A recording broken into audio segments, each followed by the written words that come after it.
하나님께서 오늘 우리에게 주신 말씀 누가복음 4장 1절에서 13절까지 말씀입니다.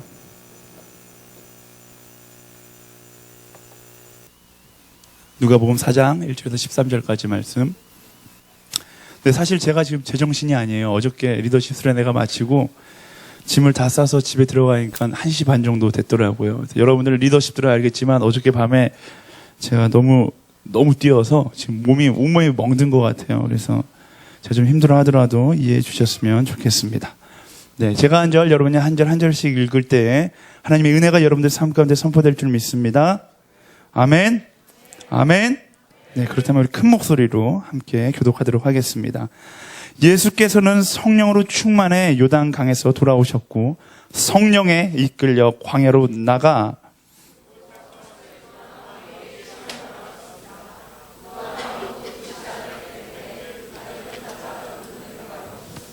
마귀가 예수께 말했습니다. 당신이 하나님의 아들이라면 이 돌들에게 빵이 되라고 말해보시오.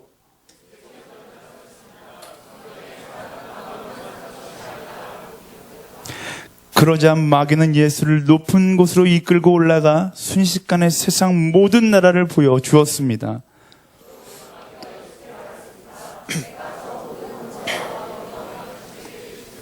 이것은 내게 넘어온 것이니 내가 주고 싶은 사람에게 주는 것이요. 그러니 당신이 내게 경배하면 모두 당신 것이 될 것이요.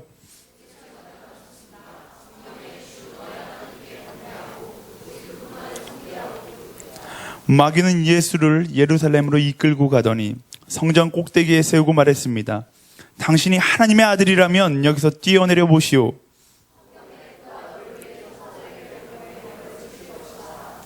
그들이 손으로 너를 붙들어 내 발이 돌에 부딪히지 않게 할 것이다 라고 기록되어 있어.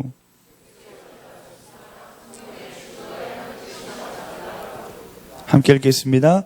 마귀는 이 모든 시험을 마치고 때가 될 때까지 예수에게서 떠나갔습니다. 아멘. 제가 기도하겠습니다. 하나님, 이 시간 하나님의 말씀이 선포되게 하여 주시옵소서. 주님의 말씀이 선포될 때에 우리 안에 하나님 주시는 회복이 일어날 줄 믿습니다. 모든 것 주께 맡기오며 살아계신 예수님의 이름으로 기도드립니다. 아멘. 여러분들이 좀 그 삶을 살아가는데 왜 내 삶은 고난으로 이토록 가득 차 있을까 고민하는 사람들이 있을 겁니다. 내 삶은 유독 시험이 많다라고 생각되는 사람도 있어요. 그냥 막 사는 사람들, 교회 안 다니는 사람도 평안하게 사는 것 같고 잘 사는 것 같은데 나는 신앙생활도 열심히 하고 기도도 열심히 하는데 이상하게 내 삶은 고난으로 가득 차 있다, 이렇게 느끼는 사람들 있을 수 있습니다. 그런데 그런 사람들에게 오늘 말씀은 참된 위로가 됩니다. 왜냐하면 예수님도 삶 가운데 고난이 있었고 시험이 있었다라는 사실이기 때문입니다. 우리는 그런 시험 가운데 하나님의 부재를 경험하는 것이 아니라 오히려 하나님께 더 찰싹 달라붙어서 나아갈 수 있어야 하는 거예요. 어린아이가 엄마와 함께 길을 걸어가고 있는데 무서운 길을 걸어가면 엄마 무서워 이러고서 엄마 손을 놓고 도망칩니까? 그러지 않잖아요. 무서운 길이 찾아오면 엄마 손을 더 꼭 붙잡고 엄마한테 찰싹 달라붙듯이 우리의 인생도 마찬가지로 고난이 찾아오고 고통이 찾아오면 하나님께 더 찰싹 달라붙기 위해서 노력해야 한다라는 것입니다. 제가 새벽 예배 때 한번 나누었던 부분인데요. 성경에 나타나는 고난은 크게 두 가지예요. 하나는 내가 잘못된 길을 걸어가고 있기 때문에 하나님께서 스탑 하라고 말씀하시는 고난이고, 또 하나는 하나님과 나와의 관계가 너무 친밀하다 보니까 사단이 시기하는 거예요. 사단이 질투하는 겁니다. 그래서 그 둘을 떼어놓기 위해서 이간질적 고난을 줄 때가 있다라는 것입니다. 고난의 모양이 어떻든지 고난을 대처하는 방법은 똑같아요. 어떻게 대처하면 돼요? 하나님께 한 발자국 더 나아가면 되는 것입니다. 스탑을 하라고 하나님께서 주시는 고난이나 사단이 시기해서 우리에게 찾아오는 고난이나 하나님께 더 나아가면 그때부터 우리는 더 성장할 수 있게 된다라는 것입니다. 시험 받는 것을 두려워하는 인생이 아니라 시험을 통해 성숙하는 인생이 되기를 예수님의 이름으로 축원합니다. 아멘. 네, 오늘 말씀을 통해 여러분들 한 사람 한 사람이 조금 더 성숙한 그리스도인이 되기를 예수님의 이름으로 축원합니다. 1절에서 2절까지의 말씀 함께 읽어보겠습니다. 1절, 2절 말씀 시작. 예수께서는 자막이 안 나오고 있어요. 네, 이럴 때 자막한테 박수를 한번 쳐주면 나올 것 같아요. 네, 읽겠습니다. 시작. 예수께서는 성령으로 충만해 요단강에서 돌아오셨고 성령에 이끌려 광야로 나가 그곳에서 40일 동안 마귀에게 시험을 당하셨습니다. 그동안 아무것도 드시지 않았기 때문에 그 기간에 그분은 배가 고프셨습니다. 아멘. 말씀을 자세히 읽어보면 성령의 충만에 이끌림을 받아서 광야로 나아갔다라고 말씀을 기록합니다. 성령이 충만했음에도 불구하고 예수님의 삶 가운데 시험은 찾아왔었다라는 거예요. 내 삶에 성령이 충만하다고 해서 시험이 찾아오지 않는가? 그것이 아니라 성령이 충만함에도 불구하고 시험과 고난은 찾아올 수 있다라는 것입니다. 하지만 성령이 충만하면 더 이상 두려워할 필요가 없게 되는 거죠. 마치 이 중학교, 고등학교 때 시험 준비를 완벽하게 하고 나면, 그런 경험을 별로 안 해보셨을지 모르겠지만 시험 준비를 완벽하게 하고 나면 다음날 시험이 기대되는 놀라운 축복의 사건들이 일어나잖아요. 성령에 충만하게 되면 사단이 시험 공격해오는 것에 대한 자신감이 붙게 된다라는 거예요. 예수님이 그러셨다라는 겁니다. 그런 면에서 사단이 때를 잘못 찾아서 공격한 것 같아요. 사단은 오늘 말씀 가운데 예수님을 인생의 중요한 가치들을 가지고서 공격하기 시작합니다. 아마도 이때가 기회가 아닐까 싶었을 거예요. 하나님을 한 번도 공격해 본 적이 없었을 거고 공격할 능력도 사단에게 없었을 겁니다. 그런데 사단에게 아주 굿뉴스가 들려요. 어떤 굿뉴스예요? 하나님께서 인간의 몸을 입고 이 땅에 오셨다라는 겁니다. 그리고 그 하나님이 40일 동안 굶었다라는 거예요. 이건 사단이 볼 때는 아주 금상첨화 같은 기회예요. 내가 하나님을 이길 수 있는 이 황금 같은 시간을 이겨보겠다라는 마음으로 사단은 예수님을 찾아옵니다. 근데 잘못 찾아온 거죠. 예수님께서 그냥 40일을 굶으신 것이 아니라 성령에 충만하셔서 40일을 흔히 말해서 금식기도 하셨다라고 우리는 표현하잖아요. 그래서 예수님은 지금 성령에 충만하신 상태예요. 여러분들 금식기도 해보셨어요? 나는 금식기도를 한 3일 정도 해보셨다 하신 분 손 들어보겠어요? 할렐루야, 있습니다. 나는 40일 금식기도를 해봤다 하시는 분. 네, 그런 분 계시면 우리 하늘공동체 멘토로 모셔야 될 것 같아요. 네, 저는 40일 금식기도 한 번도 해본 적이 없어요. 신학교 들어가기 전에 제일 길게 해봤던 금식기도가 2주였습니다. 처음에는 아주 거창하게 시작합니다. 주변에 있는 모든 사람들에게 기도 제목을 다 바꿔서 내가 너를 위해 기도하겠다. 하나님, 내가 진짜 성령이 충만하기를 기도합니다. 이러면서 무릎을 꿇고 기도하기 시작합니다. 밥도 안 먹고 계속 기도하는 거 말씀 보고 기도하고 찬송하고 기도하고 계속 기도하면 3일 정도는 제 열정이 이 금식 기도의 고통을 이겨내도록 만듭니다. 3일이 지나면 열정이 떨어져요. 그래서 기도 제목이 딱 하나가 돼요. 어떤 기도 제목이 되냐면 주님, 내가 이 금식 기도를 계속 해야 합니까? 이 기도 제목을 가지고 계속 기도하는 거예요. 수많은 기도 제목을 가지고 기도했지만 딱 그거예요. 제가 14일 동안 금식 기도하면서 3일 동안만 여러 사람들을 위해서 기도하고 나머지 11일은 딱 이것만 해요. 주님, 이 금식 기도가 과연 맞습니까? 내가 여기서 멈춰야 되는 것 아닙니까? 이것만 계속 기도하는 거예요. 기도를 길게 해보시면 알겠지만 금식 기도하면 굉장히 졸려요. 피곤해요. 이 허기진 그 배를 이기기 위해서 나도 모르게 잠을 막 청합니다. 기도해야 되는데 일찍 자고 또 기도하고 잠깐 기도하다가 배가 너무 고파서 또 자고 막 이걸 반복하다가 14일이 지나고서 마지막 순간 딱 금식기도 시계가 12시를 딱 넘는 순간 엄마를 불러서 이제 죽을 먹기 시작하는 거죠. 죽을 딱 먹는 순간 눈물이 핑 돌아요. 이것이 하나님의 은혜구나. 그때 깨닫게 되는. 금식기도 하는 순간 절대 못 깨달았습니다. 이것이 시험인가? 하나님께서 나에게 주는 시험인가라는 의심이 들 정도로 힘든데 그 식사를 딱 하는 순간 하나님의 은혜가 깨달아지기 시작한다라는 것입니다. 근데 재미난 것은 기도 제목 하나밖에 가지고서 기도하지 않았잖아요. 하나님 계속 해야 됩니까? 해야 됩니까? 기도했지만 그 과정을 통해서 하나님께서 나를 통해 이루신 것이 분명히 있다라는 겁니다. 그것이 뭐냐면 하나님과의 친밀함입니다. 다른 내 모든 욕심을 다 내려놓게 만드는 거예요. 금식이 진짜 필요 없는 것처럼 느껴졌어요. 마지막 14일 딱 그때가 될 때까지 이 금식은 필요 없는 것이다 라고 생각했는데 금식이 끝나는 그 순간 하나님께서 깨닫게 하시는 것은 내가 나의 이기적인 모든 기도 제목을 다 내려놓고 하나님 앞에서 가장 원초적인 것만 구하고 있게 되었다라는 사실입니다. 그것을 구하면서 하나님과의 친밀함이 더욱더 깊어졌다라는 거예요. 그게 금식 기도입니다. 사람들은 막 생각해요. 어떤 목적을 가지고 내가 이것을 이루겠다. 하나님과 단판을 지어서 기도 응답 받겠다. 그래서 금식 기도하는데요. 그게 금식 기도가 아니라 내 모든 기도 제목을 내려놓고 하나님과의 친밀함 가운데로 나아가는 것이 바로 금식 기도입니다. 안 되는 거 가지고 죽어라 기도해도 절대로 하나님 응답 안 해주세요. 이런 예를 들어볼게요. 한 아들이 있습니다. 초등학교 1학년짜리 아들이에요. 이 아들이 40일 동안 단식을 선포하는 거예요. 아버지가 마음이 막 어렵습니다. 막 너무 어려워요. 사랑하는 아들아, 왜 너가 단식을 하려고 그러냐? 아들이 아빠한테 얘기하는 거예요. 아빠, 2,500원만 주십시오. 그래서 아빠가 그거면 되냐? 그러면서 지갑에서 10,000원짜리를 꺼내서 더 큰 돈을 주려고 하면서 물어봤어요. 너 나에게 10,000원 가지고 무엇을 하려고 그러냐? 2,500원만 있으면 담배 한 갑을 살 수 있습니다. 아빠한테 이렇게 이야기하면 과연 아빠가 2,500원 주는 아버지가 누가 있겠어요? 40일을 금식을 해도 40일 동안 두들겨 패야죠. 그런 아들은. 그렇잖아.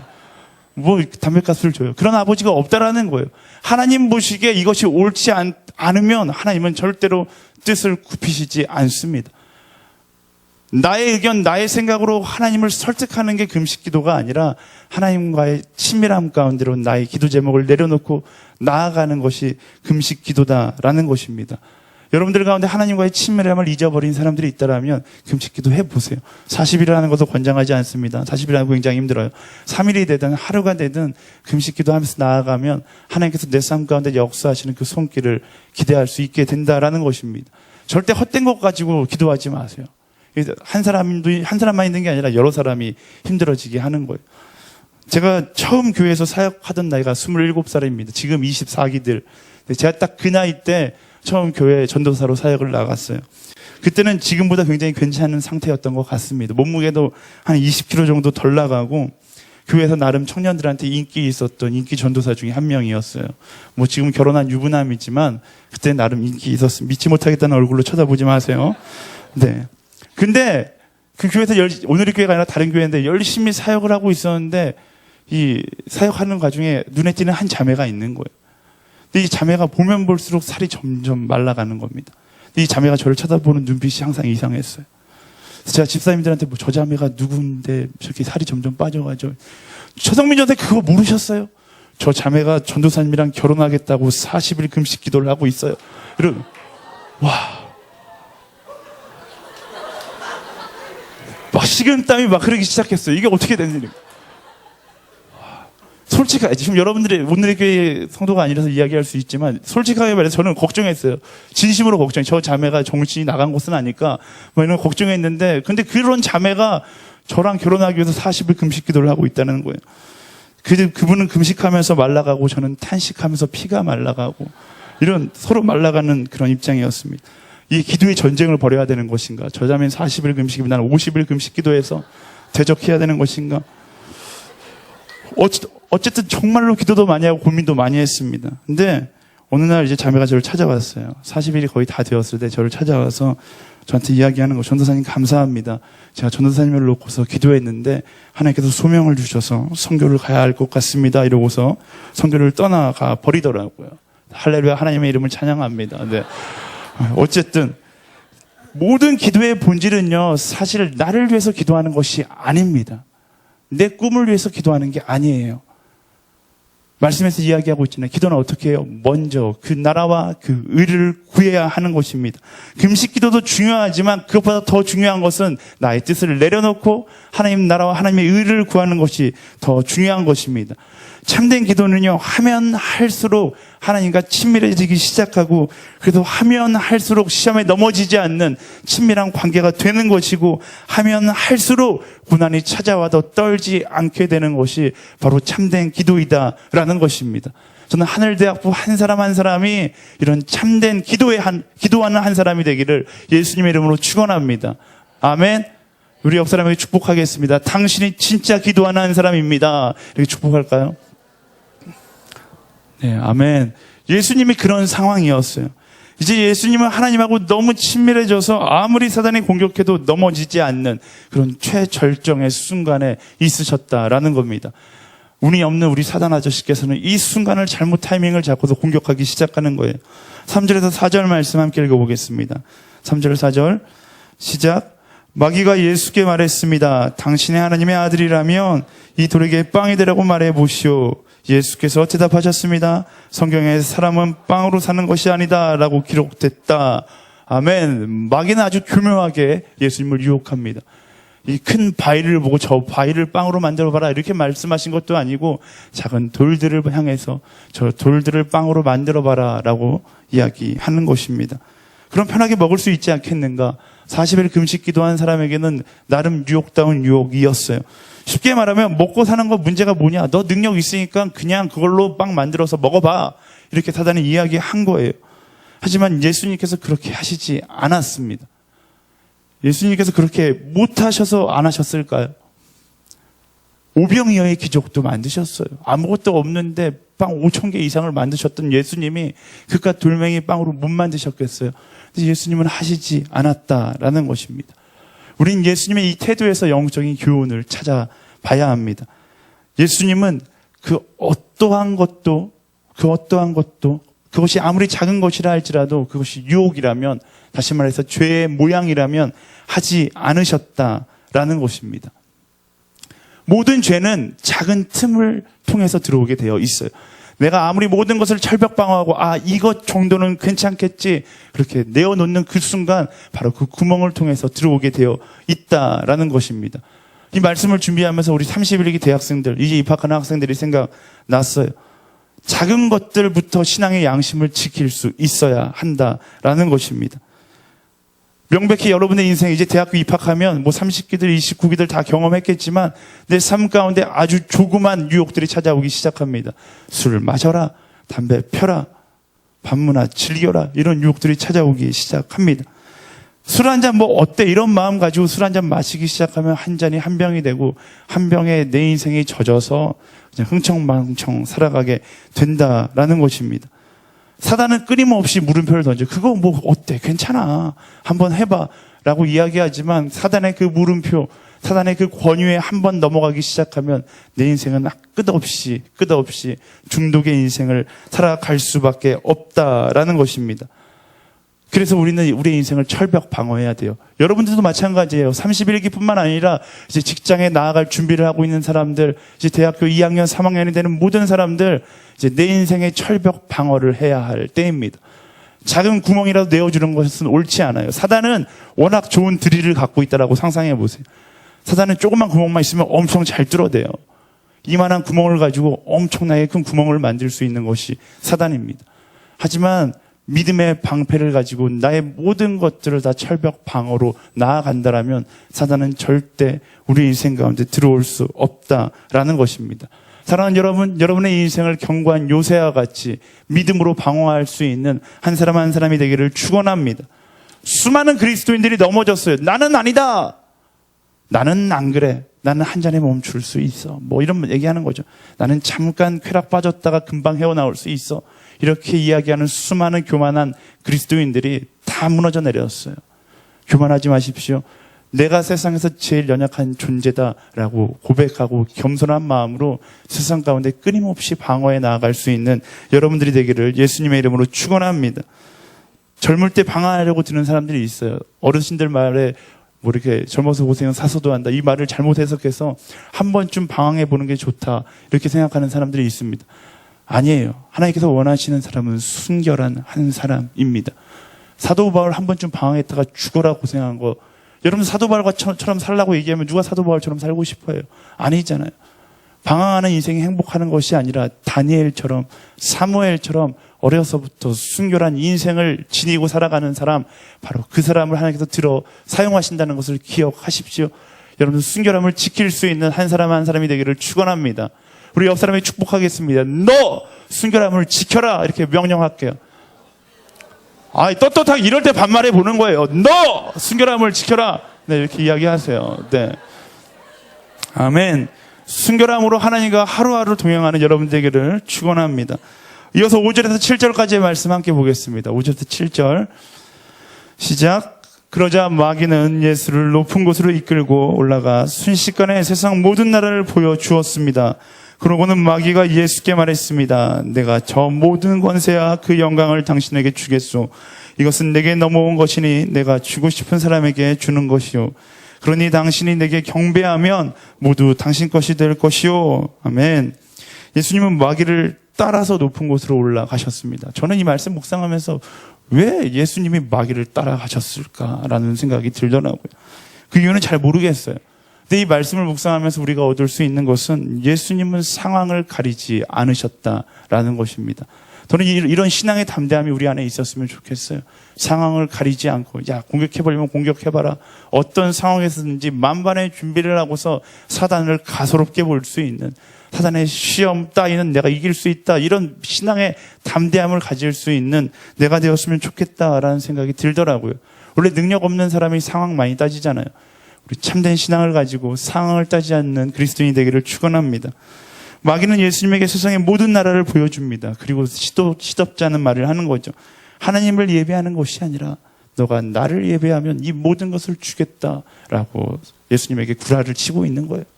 거짓말하는 거죠. 이 모든 것이 마귀 것이 아니라 하나님의 것인데 주겠다라고 이야기하는 거예요. 이 헛된 보증숲에 넘어가서는 안 되는 것입니다.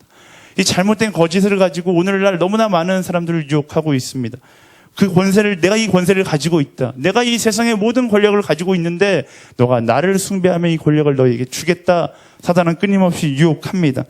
많은 젊은이들이 유혹에 넘어가다 못해 그 권세를 얻기 위해서, 헛된 권세를 얻기 위해서 엄청난 열정과 노력을 쏟고 살아갑니다. 때로는 여러분들이 그 열정과 노력을 쏟는 한 사람일 수도 있어요. 여러분의 친구들, 여러분의 선배, 후배가 그 열정을 쏟고 있는 한 사람일 수 있다라는 것입니다. 때로는 양심도 하나님도 이 권세 앞에서 쳐다보지 못하고 바라보지 않은 채 버려버리고 권세를 쫓아갈 때가 분명히 있다라는 것입니다. 언제가 제일 많이 찾아오냐면 사실 대학교를 졸업하고 직장에 들어가면 또 대학교를 입학하는 그 시절, 이런 시험이 굉장히 많이 찾아옵니다. 제가 숭실대학교 영문학과를 졸업했는데요. 그 당시 제가 신앙생활을 굉장히 열심히 했어요. 특별히 대학교 1, 2학년 때는 엄청 열심히 했어요. 동아리 회장도 하면서, 기독교 동아리 회장도 하면서 정말 함께 기도했었던 친구들이 있습니다. 한 3명에서 4명 정도 날마다 기도하고 학교를 위해 중보하고 이랬던 친구들이 있는데 하나님께서 너무 축복을 해주셨는지 저는 오늘의 교회에서 사역을 하고 있지만 이 친구들은 거의 대부분 한국에서 내노라는 대기업에 들어갔습니다. 오히려 이 친구들이 제가 이제 대학교 3학년, 4학년 이제 기획사에서 일하면서 회의주의와 니힐리즘에 빠져 있을 때 저를 중보해주고 저를 위해서 기도해줬었는데 어느새 이 친구들이 직장에 들어가다 이제 열심히 일하다 보니까 하나님을 잊어버리기 시작하는 거예요. 3명 중에 거의 2명이 지금, 1명은 지금 거의 많이 주님께 돌아왔는데 2명의 친구는 아예 교회를 떠났어요. 그토록 열심히 기도했었는데 세상의 권력의 힘에 맛이 들어서, 권세의 힘에 맛이 들어서 하나님을 버려버리는 거예요. 제가 물어봐요. 너 왜 교회 안 나가냐? 주일날 교회 안 나가고 직장에 나가서 일하면 빨리 승진한다는 거예요. 교회 안 나가면 상사들이 좋아하니까 더 빨리 승진할 수 있다라는 겁니다. 연락이 될 때마다 이 친구들이 만나자고 할 때마다 전 무조건 나가요. 이 친구들을 만나려면 어디를 가야 돼요? 거의 항상 술집을 가야 돼요. 술자리를 가서 이 친구들은 술을 마시고 저는 콜라를 마시면서 대화를 나눕니다. 이 친구들은 이렇게 술에 취해서 막 해롱해롱 대고 저는 맨정신으로 이야기해요. 야, 너 그렇게 돈 많이 벌어서 뭐 하려고 그러냐? 너 그렇게 권력 네가 붙잡아서 뭐 하려고 그러냐? 이 친구들 술에 취해서 대답을 못하는지 저에게 대답을 한 적이 한 번도 없어요. 그냥 맹목적으로 성공하고 싶은 거예요. 맹목적으로 내가 그 자리에 올라가면 좋을 것이다 라고 생각하지만 정작 그 자리에 올라가면 아무것도 하는 것도 없이 아무 영광도 없이 이것이 거짓된 것이다. 사단의 구라였다. 사단의 거짓말이었다는 사실을 깨닫고 끝난다라는 것입니다. 여자들은 조금 덜하는데요. 남자라는 동물들이 권력력이 엄청나요. 그래서 남자는 우둔한 데가 있어서 이 권력을 얻으면 어디다 써먹을지 계산도 안 하고 일단 그 권력을 얻기 위해서 마구마구 달립니다. 그래서 남자들이 중독이 많아요. 자매들에 비해서 남자들이 중독이 많은 것입니다. 근데 다 쓰잘데기 없는 거예요. 제가 군대를 보니까 군대에서 제일 쓰잘데기 없는 직책이 있어요. 뭐냐면 병장이에요. 없어도 되는 거예요. 남자들 군대 갔다 온 사람들 다 알고 1병, 2병, 상병은 그나마 사람처럼 살아요. 열심히 살려고 그러고 뭔가 이루어 보려고 막 몸부림치는데 병장이 되면 이거 완전 동물이 돼서 그냥 게으르고 나태하게 살아가는 겁니다. 자신에게 주어진 권력을 어떻게 하면 더 나태하게 살 수 있을까 이런 거에 사용하는 거예요. 이런 남자들이 쏟아져 나오니까 한국 사회가 발전이 안 되는 거죠. 제가 볼 때는 한 상병쯤 되면 제재시켜버려야 되는 것 같아요. 네, 아멘 하는 사람이 있습니다. 할렐루야. 네. 근데 우리의 인생이 그렇다는 거예요. 권력을 쫓아가면 우리의 인생이 이런 말년 쓰레기 같은 병장의 인생을 살 수밖에 없다라는 것입니다. 권력의 끝이 병장이에요. 더 이상 올라갈 데도 없고 그냥 내가 가진 권력을 가지고 어떻게 하면 더 나태하게 살 수 있을까, 이거 고민하는 사람들이 권력의 끝에 서 있는 사람들이다라는 것입니다.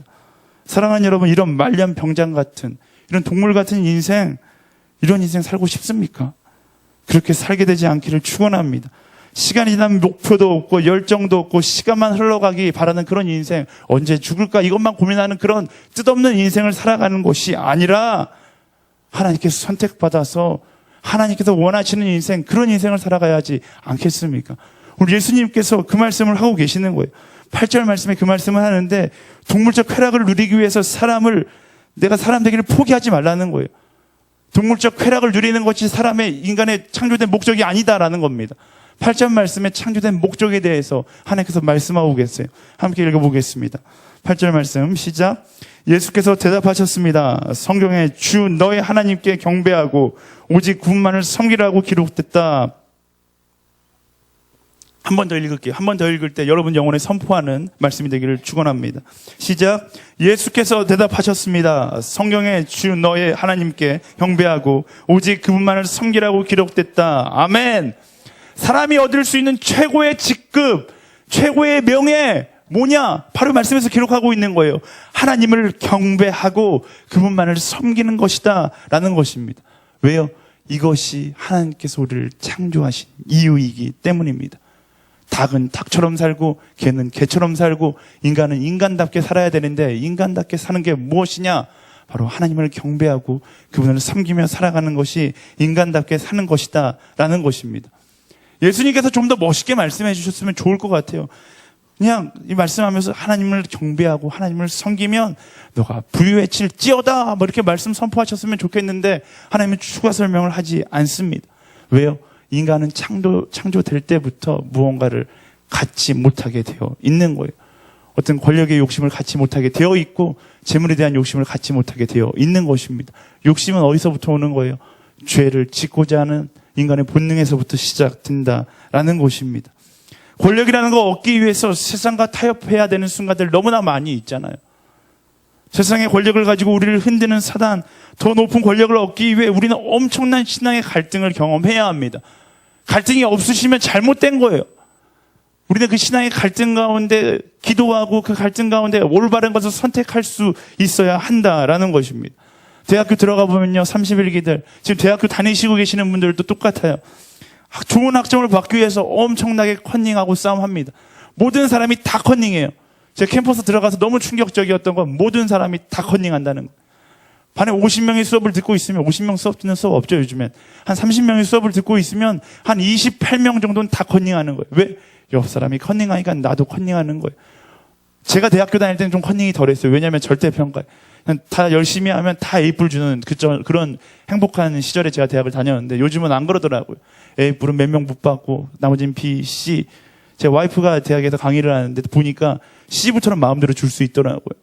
어쨌든 A뿔 몇 명 되지 않으니까 다 컨닝하는 거예요. 문제가 뭐예요? 신앙인이 컨닝을 한다는 것 자체가 말이 안 되는 거예요. 그걸 아무런 거리낌 없이 컨닝한다. 저는 정말 그게 한국교회의 미래라고 생각하고 싶지 않습니다. 사랑하는 여러분, 비겁한 A를 받을지언정 거룩한 B, 거룩한 C를 받는 것이 하나님 보시기에 더 옳은 선택이다라는 것입니다. 비겁한 A를 받아서 성공하면 뭐예요? 내 인생 가운데 엄청난 후회가 밀려올걸요. 제가 확신하는데요, 여러분 인생 가운데 거룩한 B, 거룩한 C 받아서 실패할 것처럼 그렇게 살아간다 할지라도 마지막 순간에 가서 진짜로 웃는 사람은 내 신앙의 양심을 지키면서 거룩한 B를 받으면서도 하나님을 찬양했던 그 한 사람이 기뻐하게 될 것이다 라는 사실입니다. 하늘 공동체 한 사람 한 사람, 특히 캠퍼스에 대학 다니는 한 사람 한 사람들 컨닝하지 않게 될 줄 믿습니다. 세상 사람들이 다 한다고 해서 내가 하는 게 아니라, 세상 사람들이 다 해도 나만큼은 하지 않겠다, 나만큼은 때로는 거룩한 F를 받겠다라고 선포할 수 있는 한 사람이 되어야 한다라는 것입니다. 제가 대학교 다닐 땐 그랬어요. 제가 진짜 대학교 1학년, 2학년 다닐 때 너무 정직했었던 것 같아요. 물론 그 당시 컨닝하는 문화가 많이 있지 않았지만 저는 그랬던 것 같아요. 시험 문제가 내가 모르는 문제가 나오면 안 쓰면 안 썼지 컨닝은 안 했던 것 같아요. 아니면 그 문제가 나오면 제가 모르는 문제가 나오잖아요. 공부를 열심히 했는데 제가 모르는 문제가 나왔어요. 그럼 저의 막 노하우를 알려드리는 거예요. 문제를 막 볼펜으로 지워요. 그리고 마치 제가 교수님이 된 것처럼 문제를 쓰는 거예요. 제가 아는 답 문제를 쓰고서 그 문제의 답을 쓰고 나면 교수님이 저를 부릅니다. 그러고서 저한테 굉장히 당황한 표정을 지으면서 이게 뭐 하는 짓이냐라고 이야기해요. 교수님에게 자초지종을 설명합니다. 교수님, 저는 정직을 지키고 싶었습니다. 컨닝할 수 있는 기회가 있었지만 저는 정직을 지키고 싶었습니다. 근데 교수님이 점수를 줬을까요? 안 줬을까요?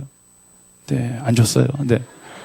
근데 그걸 자랑하고 싶은 것이 아니라 저는 이걸 떳떳하게 자랑할 수 있어요. 비록 F를 받고 재수강을 했지만 떳떳하게 이야기할 수 있는 것은 제가 정직을 지켰기 때문입니다. 저는 여러분들 한 사람 한 사람이 그렇게 때로는 정직한 마음을, 때로는이 아니죠. 항상 정직한 마음을 가지고 거룩한 B, 거룩한 C를 받을 수 있는 용기 있는 그리스도인이 되기를 예수님의 이름으로 축원합니다. 정직한 그리고 거룩한 예배자가 되기 위해 노력하십시오. 직장에서, 학교에서 사단이 유혹하는 속삭임에 여러분의 영혼을 팔지 마세요.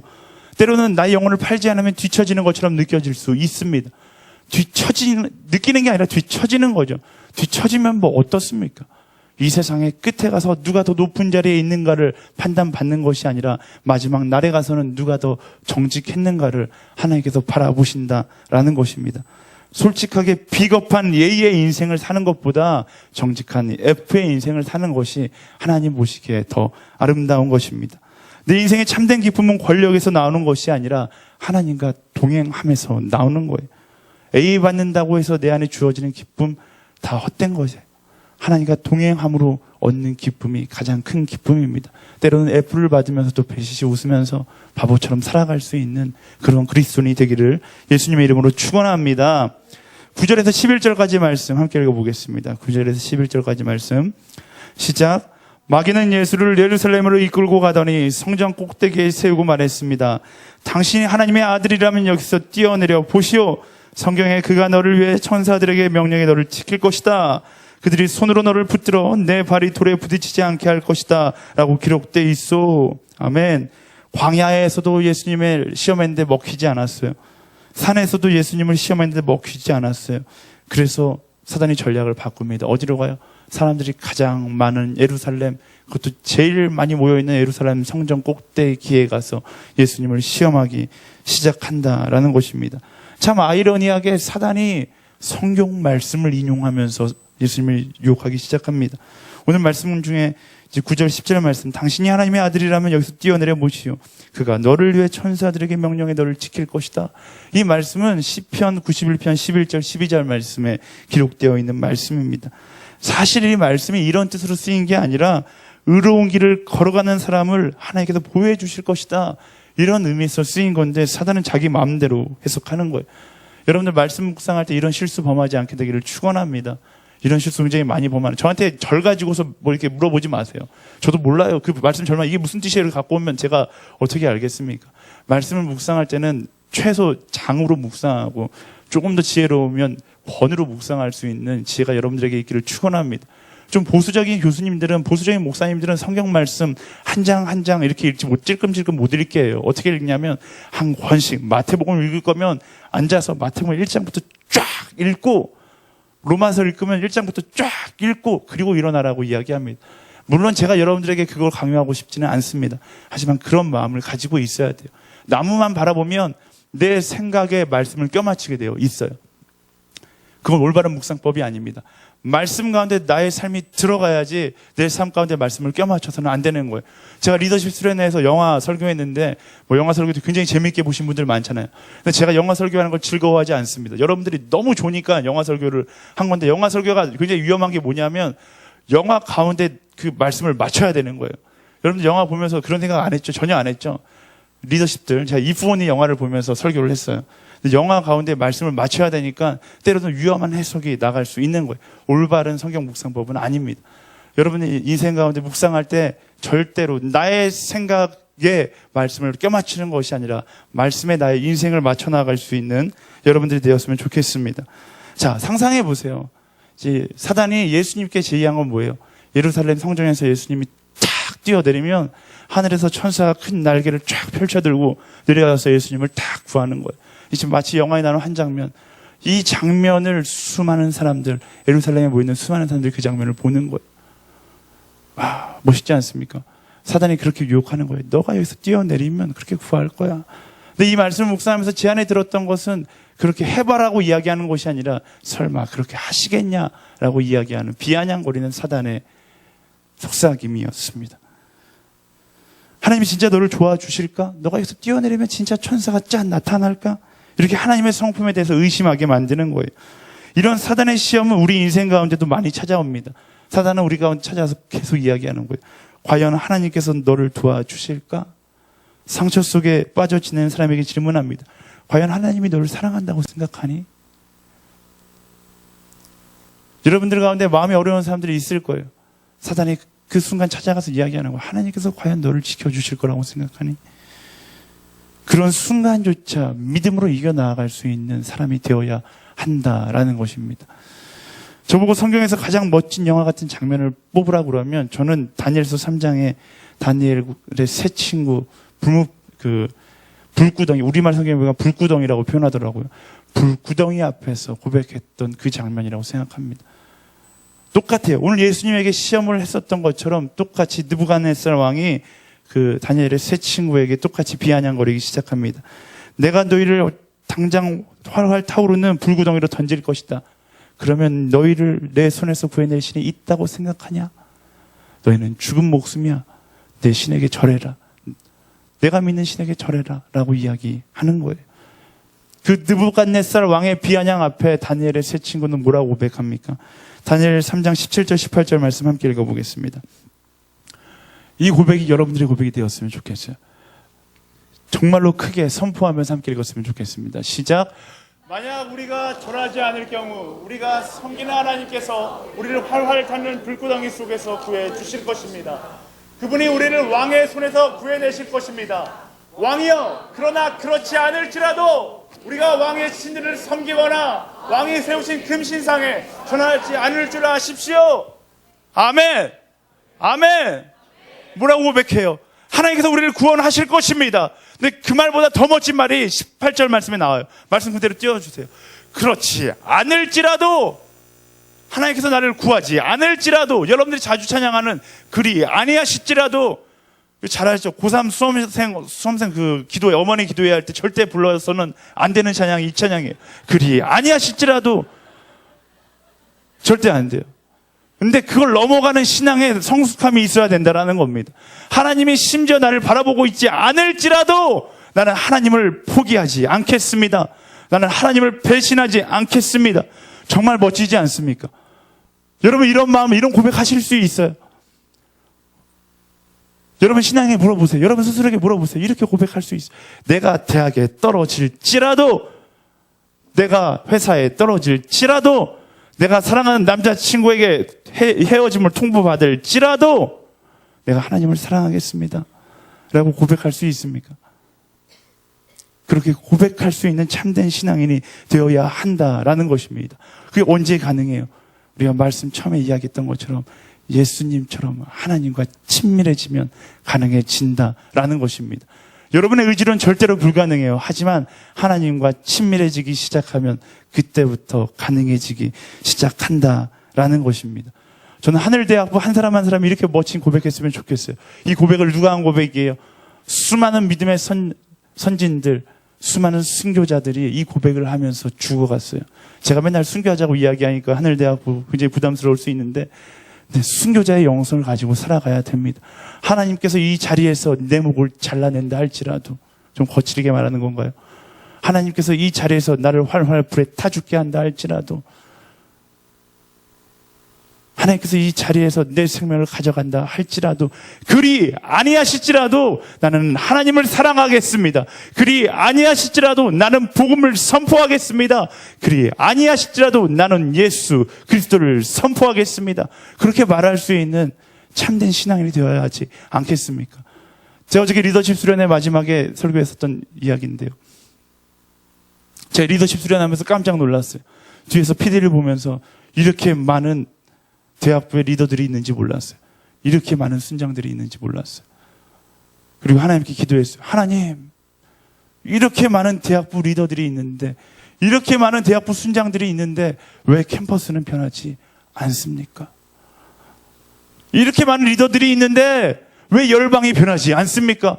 카운트다운 집회를 봐도 마찬가지예요. 7,000명의 믿는 사람들이 모여서 예배 드리는데 이렇게 많은 믿음의 청년들이 있는데 왜 열방은 변하지 않습니까? 하나님께서 주신 답은 하나예요. 너가 아직 덜 미쳐서 그래. 너희가 아직 덜 미쳐서 그렇다라는 거예요. 너희가 아직 하나님께 덜 미쳐서 그렇다라는 겁니다. 너희가 조금 말을 순화해서 얘기할까요? 미친다, 뭐 죽다 이런 얘기만 하니까 표정이 점점 어두워져요. 너희가 아직 나랑 덜 친해서 그래 라는 거예요. 사랑하는 여러분, 하나님과 친해지고 싶지 않습니까? 멋있지 않아요? 이 다니엘의 세 친구들 보면 막 심장이 불끈불끈 뛰지 않습니까? 예수님을 사랑하면, 하나님을 사랑하면 이렇게 고백할 수 있는 거예요. 사랑의 최종적인 고백이에요. 그리 아니하실지라도 내가 하나님을 포기하지 않겠습니다. 이렇게 고백할 수 있는 예수에 미친 한 사람, 예수와 친밀한 한 사람, 하나님과 친밀한 한 사람, 바로 여러분이 될 줄 믿습니다. 바로 여러분이 될 줄 믿습니다. 우리 옆 사람에게 선포하겠습니다. 예수에 미친 사람이 되십시오. 하나님과 제일 친한 절친이 되십시오. 네, 말씀을 정리하겠습니다. 세상에는 정말로 많은 시험들이 있습니다. 사단은 정말 호시탐탐 내가 생각지도 못할 순간까지 우리를 넘어뜨리려고 우리를 바라보고 있습니다. 근데 그 노림수의 핵심에는 항상 한 가지가 있어요. 뭐냐면 하나님과 나와의 관계를 떼어놓고 싶어한다라는 것입니다. 그렇다면 우리는 그 시험 앞에서 어떻게 해야 돼요? 처음에 이야기했듯이 내게 시험이 찾아오면 찾아올수록 하나님께 더 가까이 다가갈 수 있어야 한다라는 것입니다. 하나님께 더 친밀하게 다가가세요. 하나님께 사랑을 고백하면서 나아가세요. 그리고 하나님께 고백하십시오. 내가 당신과 친해지고 싶습니다. 그 순간 성령으로 말미암아 우리는 예수에 미친 사람, 예수의 가장 절친한 친구가 되는 것입니다. 제가 여러분들에게 순교자가 되라고 아무리 외쳐도 하나님과 친밀함을 경험하지 못하면 절대로 될 수 없습니다. 하지만 제가 외치지 않아도 하나님과의 친밀함을 경험하면 우리 하늘 공동체에서 순교자가 나오는 놀라운 역사가 있을 줄 믿습니다. 그것은 슬픈 일이 아니에요. 제가 순교자가 되라고 해서 여러분들 슬퍼할 필요 없습니다. 그것이 내 인생 가운데 가장 기쁨의 일입니다. 아멘? 아멘? 그것이 나의 삶이 된다 할지라도 가장 기쁜 일입니다. 제가 어저께 설교하고 마지막에 이야기하고 싶었던 게 있는데요. 만약에 여러분들이 10년이 지나고 20년이 지난 후에 제가 순교했다, 혼자 순교하고 싶지는 않고 제가 사랑하는 아내와 함께 순교했다, 이런 소식을 들리면 여러분들 저의 장례식에 와서 기뻐해 주셨으면 좋겠어요. 여러분도 마찬가지예요. 여러분들이 순교했다는 소식이 들리면 제가 기타를 메어들고 여러분들 장례식에 가서 기뻐하겠습니다. 가장 멋진 죽음을 죽은 한 사람, 가장 멋진 마지막을 맞이한 한 사람, 그 사람이 바로 이 사람이었다라고 노래하며 찬양하며 하나님의 위대하심을 찬양하겠습니다. 그렇게 하실 수 있겠어요? 그렇게 하실 수 있겠어요? 그렇게 약속하는 자마다 우리 자리에서 일어나서 함께 결단하며 함께 찬양하며 나아가겠습니다. 하나님, 나의 영혼이 하나님만을 바라보겠습니다. 나의 영혼이 다른 것을 바라보는 것이 아니라, 죽음에 대한 두려움을 바라보는 것이 아니라, 시험을 바라보는 것이 아니라 주만 바라보겠습니다. 제가 이야기한 것처럼 예수에 미친 사람이 되어서 하나님께 완전히 푹 빠진 사람이 되어서 하나님 없이는 살 수 없습니다. 그렇게 고백하는 한 사람이 되어서 주가 이끄시는 대로 나아가는 내가 되겠습니다. 우리 그렇게 함께 결단하며 함께 찬양하며 나아가겠습니다.